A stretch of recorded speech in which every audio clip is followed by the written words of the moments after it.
Stargate Voyager. Well, I am excited to have my friend Stephen Toma back on the show. We did an episode just a couple weeks ago breaking down Ancient Apocalypse Season 2, Episode 1. And Stephen is back by popular demand to help me recap Episode 3. Bro, how you doing, man? I'm feeling good. It's been a lot of fun to watch these episodes, and I'm learning stuff. It's great. I'm learning a lot of stuff. Yeah, not only is it entertaining, but we are learning lots. And this is just kind of something new and different and fresh. I thought we would try is just recapping each episode of Ancient Apocalypse Season 2 that's out on Netflix. It's quite controversial, as I've been stating. If you get on Twitterverse or on the internet, there's a whole population of the history world that is up in arms about this show because they think it's basically touting disinformation, which has got to be one of the most overused words of the last couple of years. And if you don't know who Graham Hancock is, he is a former journalist. He's a British gentleman, and over the years he's written several very popular books like America Before, Fingerprints of the Gods, and many others. And so he's considered one of the true pioneers of the ancient alternative history movement, which is basically guys like us that believe there's more to history than we've been told. And so that's kind of what this whole Ancient Apocalypse docuseries is about, is asking questions. Is there more than we've been told? So we've done 2 previous episodes breaking down this docuseries. I would encourage you to go back on my channels wherever you're watching this and find our recap of episode 1 and 2 so that you can really enjoy 3. And before we jump into this, just a quick reminder for everybody to subscribe to this podcast wherever you are watching or listening. Give us a 5-star review if you can. Really helps us to climb the algorithms. And last but not least, join us for our 2025 Peru and/or Easter Island tour. And here we are in this episode talking about Peru and Easter Island. And so just a quick plug to join me and renowned Peruvian tour guide Rumi Alegria on a captivating journey that delves into intriguing mysteries of some of the world's most enigmatic and iconic sites. It's competitively priced, very competitively priced, and it's thoughtfully designed to include a pre-tour of Paracas to see the elongated skulls of Nazca lions, and then a main tour focusing on Cusco, like Sacsayhuaman, the site we're going to talk about in just a few minutes, and Machu Picchu. And then we have an optional extension to mysterious Easter Island. And so this tour is created so that you can do the whole thing or just participate in the segments you want. And right now you can get $500 off for a limited time by using code Stargate. So you just click the link in the show notes to go to the website or go to stargatevoyager.com/tours. Stephen, being that you went with me to Peru this year, is there a quick thought you want to share with people that are thinking about joining us? I was certainly there. Yes, that's true. And whenever I speak about my trip to Peru, everyone thinks I just kind of went to different cities and, ate good food and saw the museums and stuff. But I say, no, I went on a curated tour to visit all of the megalithic ruins, all of the mysterious artifacts and walls and anomalies that are found, all over Peru. And people were like, I didn't even know that you could do that.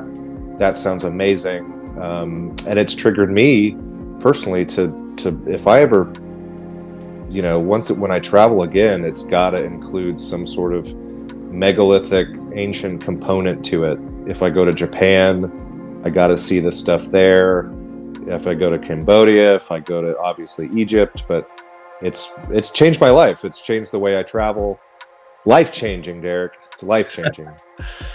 So don't take it from me, take it from Stephen. And again, what's cool is you joined me on a Peru tour, and now here we are doing several episodes together on the podcast. So really Yeah. cool, just the friends you meet, the community. And so let's jump into this episode. Ancient Apocalypse, season 2, episode 3 starts out, and like we were talking before off air, they've done this season different, where each episode overlaps with the other, right? So Mhm. episode 2 ends with Graham and Easter Island. Episode 3 begins with Graham still on Easter Island. And Graham starts out the episode by saying, we need to re-examine the prehistory of Easter Island. And then he asked the question, might there be a forgotten episode in the story of this island, an earlier chapter written by survivors of the global cataclysm? And then Graham begins to investigate where the ancients might have lived on the island along the coast. Stephen, do you want to tell us anything about that part that you remember?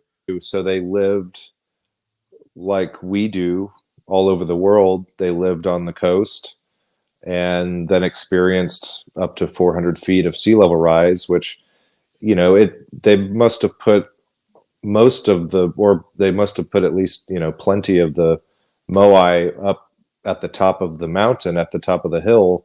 And then they all lived down at the bottom. And so once sea level rose, we just lost all indication of that portion of their civilization, and we're just left with all the mysterious statues at the top of the hill. So, yeah, pretty fascinating.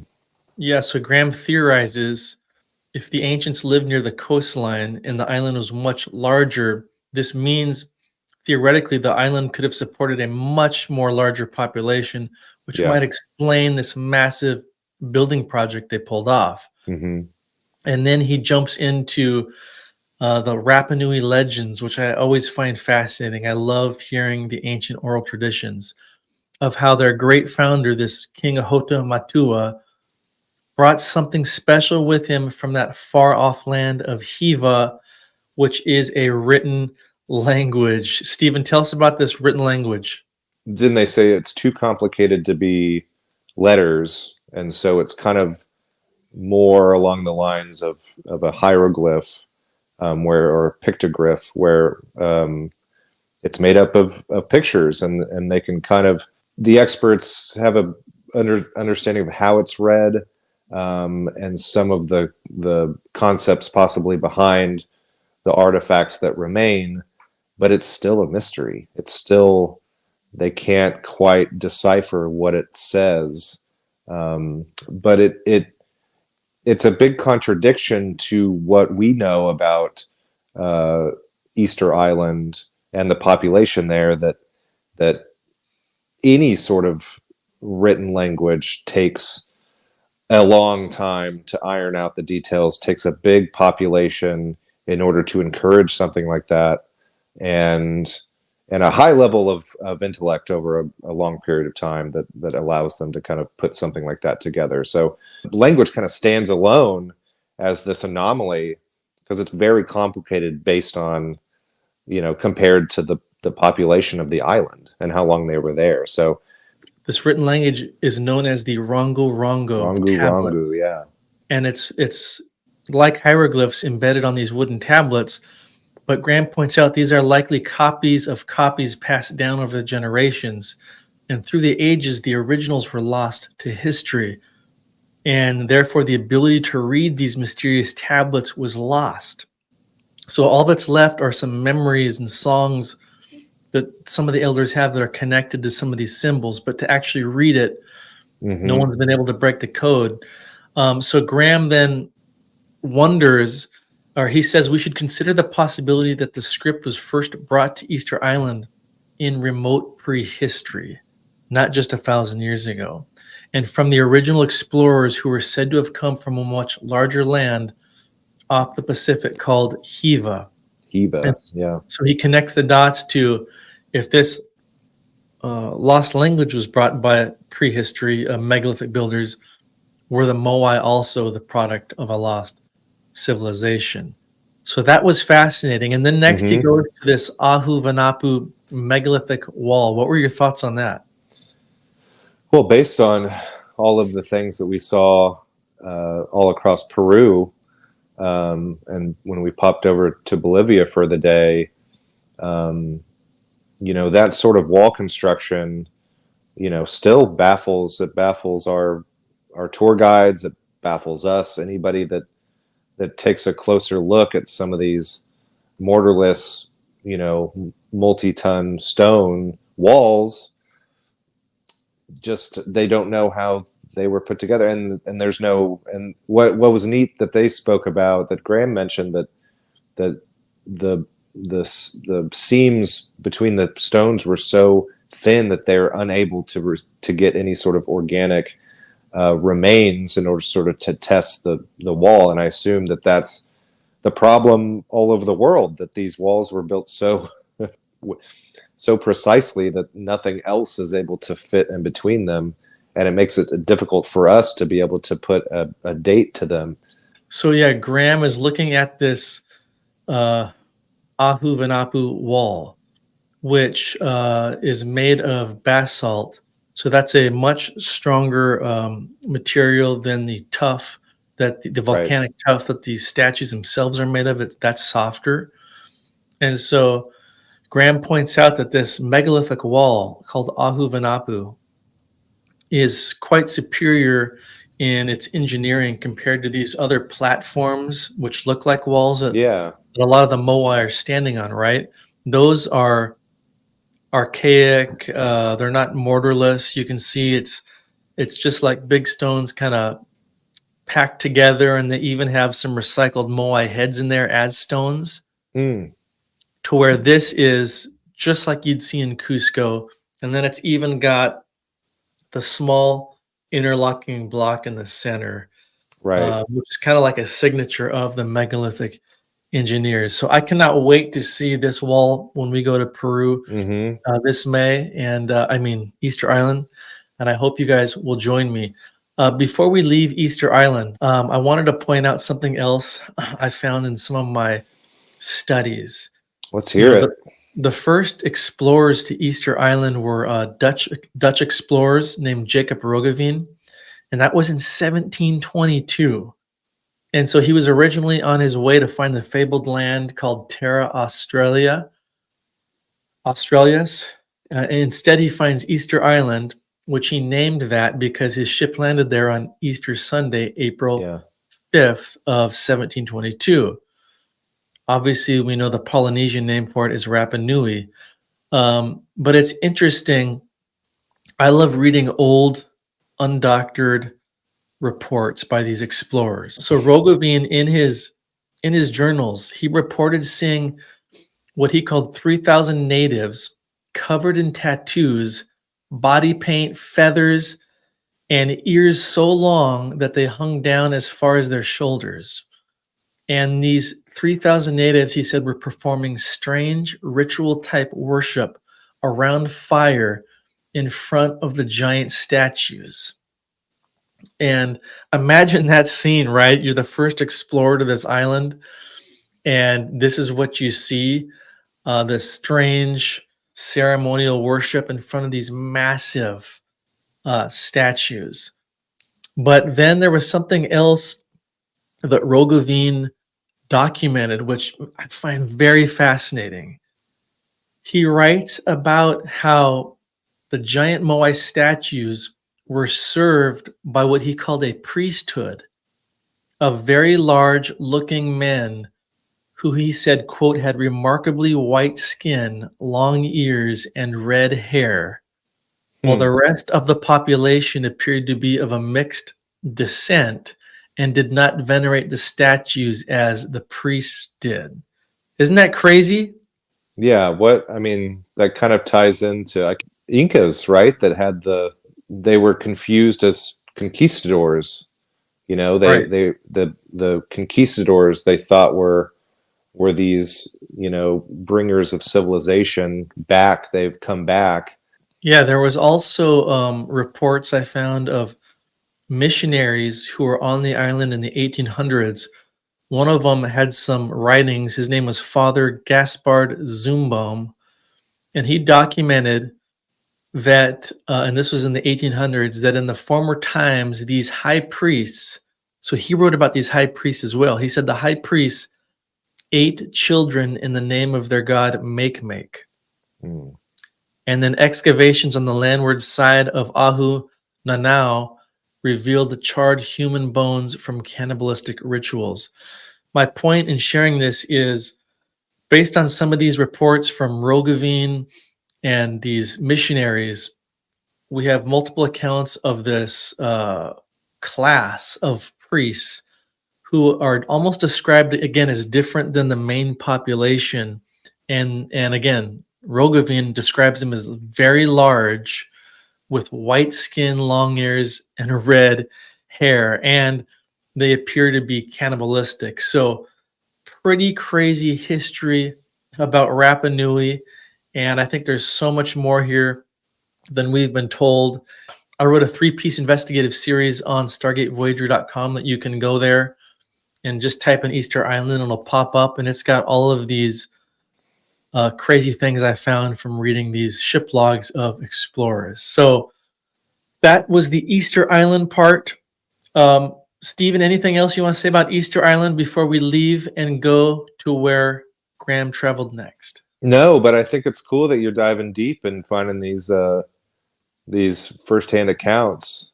I would write the truth, if I was out in a deserted, ship coming across these strange islands, I would document it as well as I can. It's just like when I journal, I'm not rattling off, lies throughout my journal. I'm telling it how it is. And so I assume the same thing's going on for them, but You're not rattling off lies hoping that whoever finds this journal in 300 years will be fooled.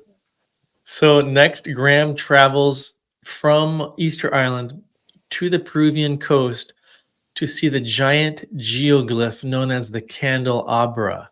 And I got to see this back in 2017 for the first time. It is an incredible sight to behold, and it literally is massive. I can't remember exactly how tall and wide, but in a boat from the coast, you see this thing in the distance. It's this massive trident. And as Graham points out, it's almost like an enormous beacon saying, "Come here." And it's said to have been inspired by Viracocha, who we can talk about, who's one of the most famous Incan deities. According to Incan lore, this Viracocha emerged from Lake Titicaca, where he taught his followers and the survivors of what Graham believes is the Great Apocalypse, the secrets of farming, advanced skills, stonework, and how to track the heavens. Stephen, anything you want to share about Viracocha or anything you learned like that on our Peru trip? Along the same lines as the, no pun intended, but the Nazca lines, right, where you have just these massive images embedded into the ground. In this instance, you can see it because it's on the side of a mountain, but it kind of follows the same. I don't know if it's a communication style or if it's, but it's kind of just adds to that mystery of them making giant pictures in the ground. Graham then made I thought was a great point. He said, knowledge is passed on in the form of myths. Myths of humanity are the memory bank of our species. And so Graham wonders out loud if these great teachers like Viracocha could be among the few survivors of a civilization, that was survived the ancient apocalypse. I thought that was a very interesting thought to consider. And I wanted to then bring up something I've been learning on the last couple of Peru trips about the 3 tiers of Viracocha. So let me start by saying the Inca called, him Viracocha. The Mayans called him Quetzalcoatl. But they believed Viracocha, the Inca, was, created all living things. His name translates as sea foam. And again, he's thought to have emerged from Lake Titicaca. But the plumed serpent deities, which Viracocha was, were not just worshipped as distant gods, but they were, again, credited with the founding of their civilizations, giving secret knowledge, living among the people before they departed over the sea. And it's crazy. In some reports, these deities like Viracocha literally manifested as white skinned, light skinned, tall guys with blue eyes. And so let me just break down real quick the three tiers of the Viracochas. So the first tier is, you've got this Viracocha we're talking about, which is like the supreme creator deity that the Inca worshipped. And their legends also say he destroyed evil giants with a flood. But then during the epoch after this great cataclysm that obliterated the old world, the survivors were living in darkness. And this is when number 2 comes, the Viracochas arrived. So again, the tier 1 is like this creator god. Tier 2 is like actual these manifested guys who show up with white skin, beards, cloaks, and staffs in their hands. Their leaders often called Kontiki Viracocha. And again, some accounts say they have blue eyes, but they went throughout the Andes to the survivors and began civilizing them before they disappeared over the sea and said they would one day return. And then you've got the third tier, which is there are some Quechuan legends that state that there's still Viracochas living underneath the Andes. And they even report sometimes encountering these Viracochas who appear to them. They even say sometimes in like shiny discs with gold hair. They speak telepathically. They heal the sick, and then they disappear. So Graham ends episode 3 going to one of our favorite places on Earth, Cusco and Sacsayhuaman, the great megalithic fortress. Stephen, I'm going to let you start. What did you see and experience in this episode, and what was it like based off you being there recently? It really, I mean, it helped me to understand Graham's reaction to visiting Sacsayhuaman, where I think he speaks to the camera saying, I've been here many times, I've been coming here for years, and every time it just blows my mind, because it's a sight to behold.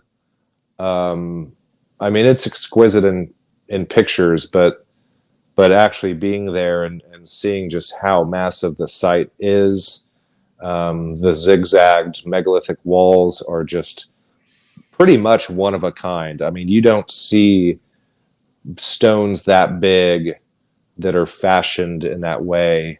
And they speak of the sheer age to what was going on in that area. I watched it with my mom, and I freeze framed it.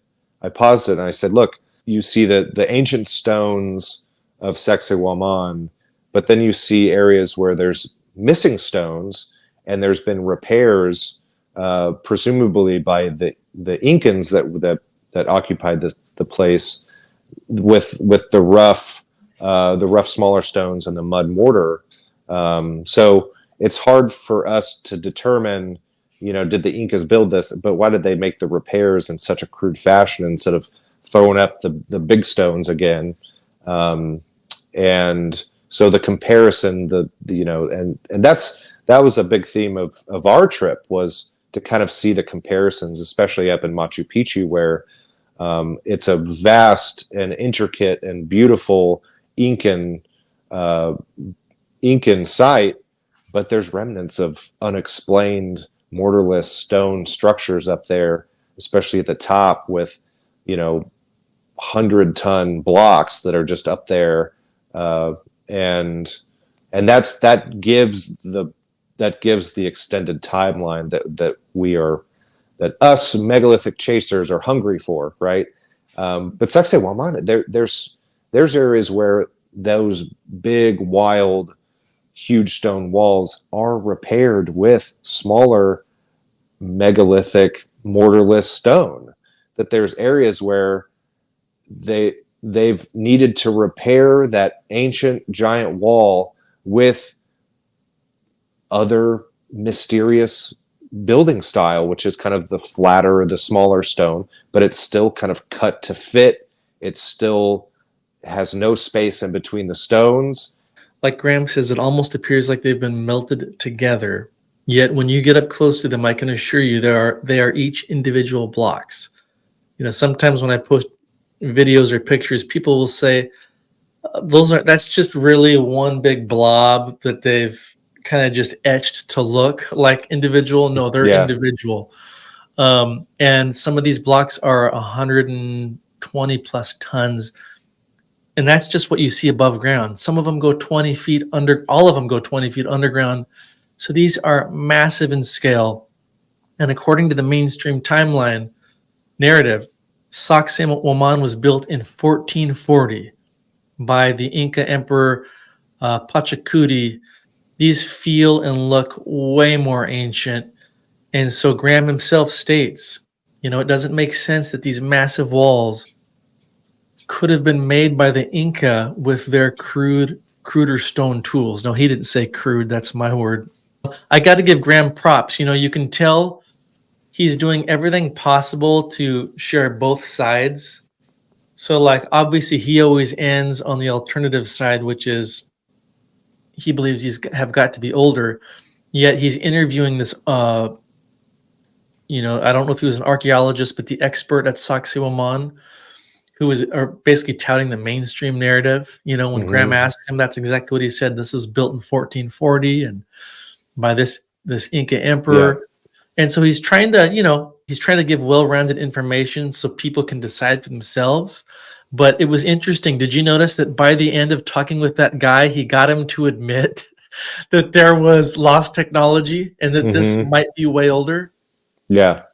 But Sacsayhuaman, it's just big, mammoth size, almost kind of girthy, building style where it's just, there's nothing else like it. And if there's nothing else like it, then you have to make adjustments for what's going on there. We spent half the day that day poking around, the what looks like thrones for giants, that it's just kind of this smooth rectangular cutout in the side of a boulder or the side of a rock face, and it's like, what you can't explain that either. You can't say that that's cut out in the 1400s because we just don't see anything like that from the 1400s going on.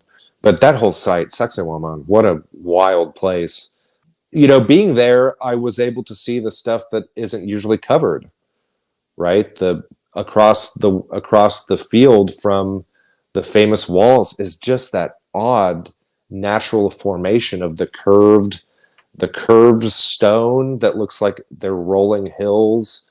What an odd, and it looked like that was kind of part of this place because they had megalithic stone walls kind of terracing that side of the complex. Right. Just the whole place was just such a crazy mystery. It looks like an old, let's get out there and get speculative, but I kept seeing kind of an old ancient stone spaceship that had landed. What if it was, Derek? What if it was an ancient spaceship that had crashed there? We're really getting out there now. I love that. Hey, you mentioned giants. This isn't me saying this. This is the ancient legends. So the Quechuan legends state that the site of Sacsayhuaman was built by a race of giants. And when the Spanish arrived and saw this colossal site and they saw the walls, they were so impressed that they didn't even believe that the natives could build them, according to some reports I've seen. And then when asked, the natives never claimed to have built them, but said they were already here. And it's also important to note that elongated skulls have been unearthed at Sacsayhuaman. And then as you're going up to the upper courses of Sacsayhuaman, it's different than other sites like at Machu Picchu, for example, where if you're going upstairs, it's for the gait of a normal 6-foot human. When you're going up the big giant flights at Sacsayhuaman, it's for the gate of like a 15-foot entity. Hmm. I'm just saying. So when you're walking down these steps, it's not easy. It's not hard to go up them because you got to take these massive steps. Um, Crazy to consider. Something else I wanted to point out about Sacsayhuaman. The only record we have of the Inca attempting to move a huge megalith was preserved by a Spanish chronicler a few decades after the conquest. And according to the account that was given by local informants, there was 20,000 Incans attempting to move a giant boulder, transporting it, over this hill when it slipped from their grip, and it literally crushed 3,000 men, killing them all rather quickly. So Graham asks if this is true about them having this much trouble transporting one stone. How could they have then brought thousands of them over?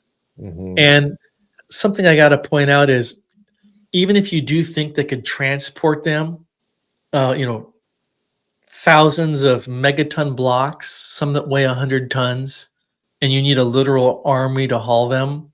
The crazy part most people don't think about is, like Stephen, when you're looking at these blocks and you see how 100-ton block is so perfectly fit to a microscopic level with all the other blocks around it. How are the 20,000 guys lifting this all perfectly setting it in place where it's Yeah. perfectly precision? How do you time it to where everybody's got to pull out their fingers at the exact moment for the block to set in place? Thank you. 20,000 people's fingers holding the block.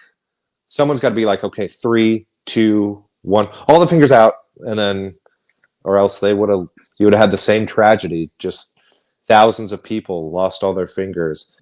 Our guide, Rumi, who's going to be rolling around and dropping knowledge on your trip this year or next year. Rumi was saying the megalithic stoned wall remains, the fact that they even exist in Cusco, makes Cusco one of the oldest cities in the world.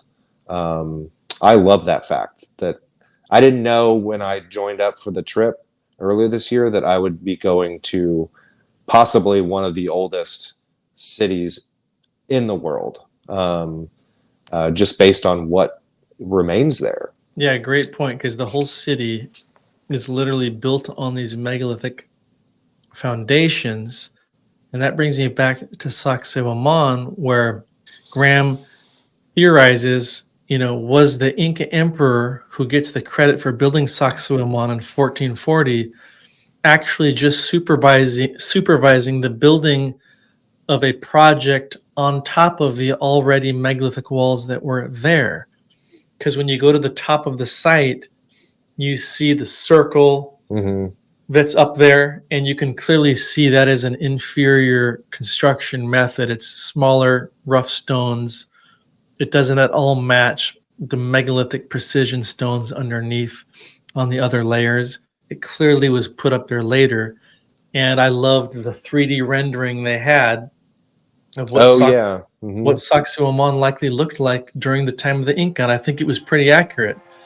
It showed massive foundational walls that were megalithic that probably predated the Inca. And then you had their little hut on top that looked all nice. And they were geniusly repurposing this site, and making it their own. That's the key word. They were repurposing. I believe they were retrofitting this much older site into their own. And that's what you see all over Peru, is the Inca went wherever these ruins were and built on top of them, because it only helped them defend themselves from invasions. And so then at the very end of episode 3, he's going into the Temple of the Moon, a subterranean labyrinth, which I have been in. And in our next episode, I'm going to share what I encountered in there, which was pretty cool. So Everybody watching, stay tuned for our review of episode 4. Stephen, any final thoughts? The final thought is kind of tying that the whole episode together, where we started talking about the sediment and the burial of the Noah or the Moai statues, and then you just kind of briefly mentioned that Sacsayhuaman, those walls go 20, 30 feet deep underground, and it kind of tells the same story, that age can be equated to the amount of change that these areas have experienced, right? If the Moai statues are under 20, 30 feet of dirt, and the Sacsayhuaman walls are under 20, 30 feet of dirt, you can kind of, understand that there's a big mass of time that these have been sitting on the planet. So yeah, kind of fascinating, kind of tied all together. And we did that here on the podcast. Graham didn't find the time to put those two together. So Stephen, how can people follow you if they want to get to know you more than just this episode? Sure. Yeah, I run a little home inspection business here in Tulsa, Oklahoma, Stable Gables Inspection Services. We have a lot of fun on my Instagram, Stable Gables, helping people in the home buying process and kind of interesting elements of home systems along the way, and educating home buyers and homeowners alike. So follow Stephen, everybody. Thanks, bro. Let's do it.